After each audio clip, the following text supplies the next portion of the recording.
No Brasil, só em 2018, desapareceram mais de 80 mil pessoas. Grande parte em São Paulo. A maioria é criança e adolescente. Em todos os casos, as famílias não perdem a esperança de encontrá-los. Gislaine se emociona ao lembrar da irmã que desapareceu no dia 5 de outubro de 2018. Gisvânia saiu de casa para uma festa e a última vez que foi vista foi no posto de combustível em Sobradinho, região administrativa do Distrito Federal, onde mora. Porque ela saiu numa sexta-feira, que era o costume dela sair. Aí chegava de madrugada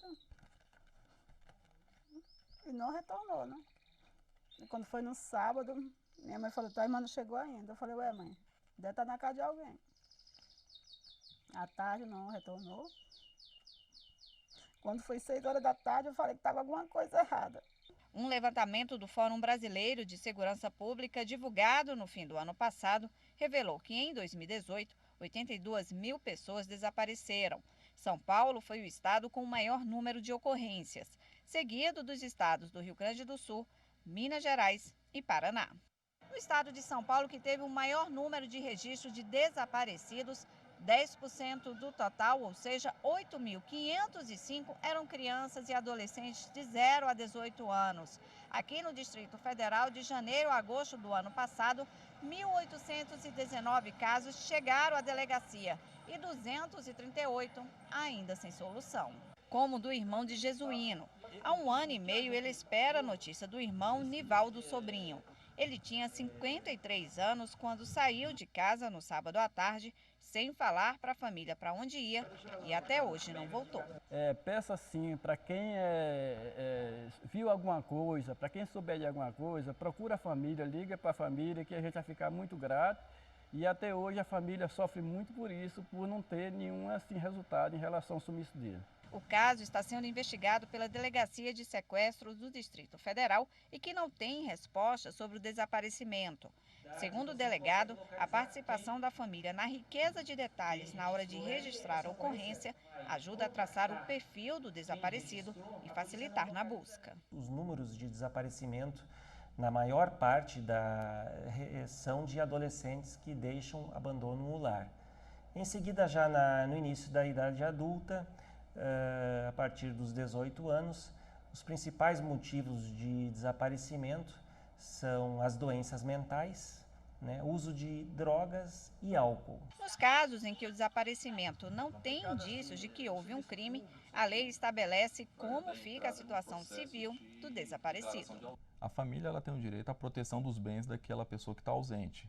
Então ela vai ingressar em juízo para que o juiz nomeie ali um curador, um procurador que já estivesse nomeado, para que ele administre e faça a arrecadação daqueles bens durante esse período de 1 a 3 anos.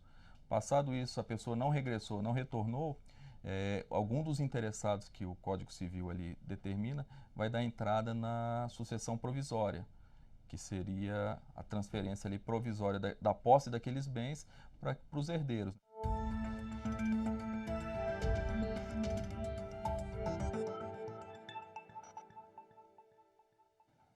E para repercutir mais esse assunto, eu recebo agora aqui no estúdio o advogado João Felipe de Carvalho. Seja bem-vindo, boa tarde. Boa tarde. Bom, eu gostaria que o senhor explicasse em primeiro lugar aquela questão das 24 horas, né? Há todo um senso comum de que é preciso esperar esse período para procurar os órgãos, né, de polícia para fazer a denúncia de um desaparecimento. Isso existe? Muito boa pergunta, inclusive, né? Importante esclarecer a todos que não existe essa necessidade de esperar as 24 horas para comunicar o desaparecimento de uma pessoa. A partir do momento em que se vê que essa pessoa fugiu de uma rotina, não estava onde deveria estar, familiares, amigos devem ser contactados imediatamente. Além disso, deve ser comunicado à Polícia Civil para que ela tome outras medidas também, descobrir se essa pessoa está em algum hospital, está no IML, algum cárcere, teve alguma questão de viagem para o estrangeiro, ela vai trazer informações. Até o 190 pode ser usado para essa finalidade. Agora, como é que é o tratamento dado para quem desapareceu vítima de um crime, por exemplo? Essa também é uma boa pergunta, porque veja bem, O tratamento para uma pessoa que existem indícios de que ela desapareceu é diferente do que o tratamento dado para uma pessoa que desapareceu sem deixar indício nenhum. Por exemplo, vítimas de crime, ela pode ser usado o procedimento previsto no artigo 6º do Código Civil, chamado declaração de morte presumida. Quando se há notícias de que essa pessoa foi vítima de um crime, quando essa pessoa estava em um naufrágio e não foi encontrada, quando ela foi fazer esportes no estrangeiro e nunca mais voltou, não se encontrou, aí no caso essa pessoa, aí existe a possibilidade de fazer a declaração de morte presumida, que é um procedimento em que um juiz declara que aquela pessoa morreu determinado dia tal, e aí todos os efeitos da morte são aplicados a essa declaração. Agora, como é que fica a questão do desaparecimento de pessoas acima de 80 anos, né? Falando em bens, em herança, nessa questão burocrática? As pessoas com mais de 80 anos, a lei se preocupa com ela, porque ainda mais as pessoas que desapareceram sem deixar qualquer rastro, sem deixar indícios de como ela desapareceu. E aí existe um procedimento chamado procedimento de ausência. Inclusive foi mencionado na matéria que passou agora há pouco. Esse procedimento de ausência, a lei fala em 10 anos. A lei fala em 10 anos. É um procedimento muito demorado, em que a pessoa fala de... primeiro existe um procedimento de publicação de editais, jornais, procurando essa pessoa.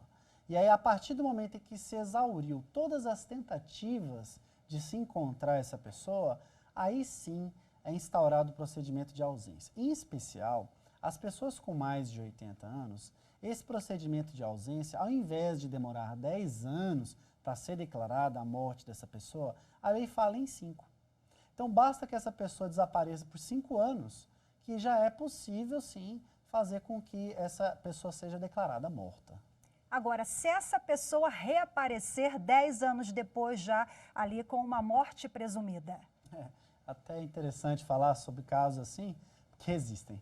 Às vezes a pessoa viajou e voltou depois de 10 anos. Bom, se essa pessoa voltou depois de ter feito o procedimento sucessório dela, depois de ter distribuído o patrimônio dela, partilhado o patrimônio dela entre os herdeiros, é possível que essa pessoa volte e resgate o seu patrimônio da forma em que se encontrar.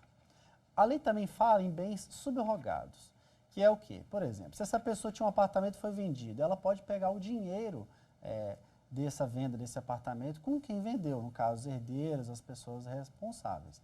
Pode também, caso queira, essa pessoa pegar os bens que foram subrogados àqueles bens. Além do dinheiro, esse herdeiro comprou um carro, por exemplo. Essa pessoa que estava desaparecida há 10 anos e volta, ela reaparece, ela pode ir atrás desse carro, que é um bem que a lei chama de subrogado. Mas, depois de 10 anos, a prática nos ensina que poucos bens são aproveitados. Existe um perdimento muito grande pelo lapso de tempo. Doutor João, excelente entrevista. Muito obrigada pelos esclarecimentos. Uma boa tarde. Boa tarde.